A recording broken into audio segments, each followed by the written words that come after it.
आज बुधवार दिनांक 27 डिसेंबर 2023 रोजी पहाटे करमाळा तालुक्यातील पांडे गावाजवळ फिसरे रस्त्याला कंटेनर आणि चारचाकी वाहनाचा भीषण अपघात झाला। या अपघातात चारचाकी वाहनातील 8 पैकी 3 जणांचा मृत्यू झाला असून तर करमाळा उपजिल्हा रुग्णालयात बाकीच्यांवर उपचार सुरू आहे। दरम्यान घटनास्थळी मिळालेल्या माहितीनुसार कर्नाटकातील गुलबर्ग्यातील भाविक सालसेकडून तवेरा गाडी क्रमांक KA32N 0631 ने शिर्डी दर्शनासाठी निघाले होते, तर कंटेनर क्रमांक RJ06GC 2486 हा फरशी घेऊन करमाळ्याकडून सालसेच्या दिशेने निघाला होता। पहाटे 5:45च्या दरम्यान पांडे गावाच्या पुलाजवळील वळणावर या गाड्यांनी समोरासमोर धडक झाली। अपघातानंतर कंटेनर चालक फरार झाला, तर तवेरा गाडी रस्त्याच्या खाली उपडली गेली।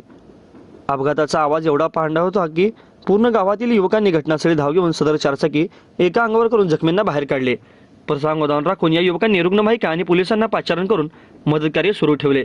या अपघातात श्रीशैल चंदेशा कुंभार वय वर्ष 56, शशिकला श्रीशैल कुंभार वय वर्ष 50, ज्योती दीपक होऊ शालमठ वय वर्ष 38 यांचा जागीच मृत्यू झाला, तर शारदा दीपक हिरेमठ वय वर्ष 70 यांना करमाळा उपजिल्हा रुग्णालयात मृत घोषित करण्यात आले। सदर अपघातात गाडी ड्रायव्हर श्रीकांत राजकुमार चव्हाण वय वर्ष 20 हा किरकोळ जखमी झाला असून केवळ 8 महिन्यांचा चिमुकला सुखरूप वाचवला आहे, तर इतर जखमींवर उपचार सुरू आहेत।